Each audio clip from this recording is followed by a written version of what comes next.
চট্টগ্রামে শুরু হলো মনোরেল প্রকল্পের সম্ভাব্যতা যাচাইয়ে মাঠ পর্যায়ের কাজ।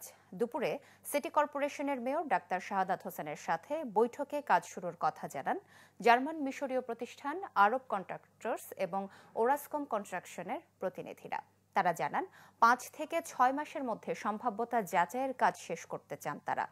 ৫৪ কিলোমিটার দীর্ঘ মনোরেলের সম্ভাব্য রুট ধরা হয়েছে শাহ আমানত সেতু হয়ে অক্সিজেন, কালুরঘাট সিটি গেট থেকে বিমানবন্দর পর্যন্ত। সম্পূর্ণ অর্থায়ন বিদেশি দুটি প্রতিষ্ঠান করবে বলেও জানানো হয় বৈঠকে। প্রাথমিকভাবে ধারণা করা হচ্ছে প্রায় ২৫,০০০ কোটি টাকা ব্যয় হতে পারে প্রকল্পে, যা বাস্তবায়ন হলে নগরবাসীর জীবনমান উন্নত হওয়ার পাশাপাশি যাতায়াত ব্যবস্থায় আমূল পরিবর্তন হবে বলে জানান মেয়র।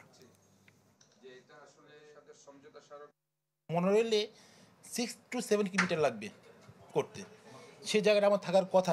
আমি যেটুকু ম্যাপ রুট ম্যাপ দেখেছি সেই হিসেবে আমি জায়গাটা পাবো বলে মনে করি।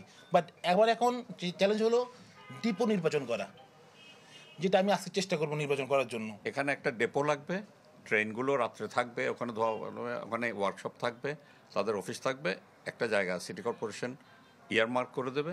আর বাকি স্টেশনগুলোর জন্য কোথায় কোথায় স্টেশনগুলো হবে সেইগুলো ইয়েগুলো দেওয়ার পরে 4 থেকে 5 বছর সময় লাগবে। যে জায়গাটুকু তারা বলেছেন যে ওই জায়গায় দিয়ে মনোরেলটা যাবে, ওই জায়গাগুলো তারা দেখবেন যে আসলে ওই জায়গাগুলো মানে এটার জন্য সুইটেবল কিনা, দ্যাটস অল।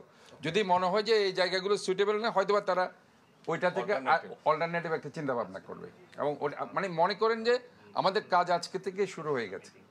এটা আসলে ইনশাল্লাহ এর সময় লাগবে, বাট কাজটা যে শুরু হয়েছে এটা আমাদের জন্য একটা বিশাল ব্যাপার। কারণ কাজ শুরু হওয়াটাই কিন্তু একটা কঠিন ব্যাপার বাংলাদেশে।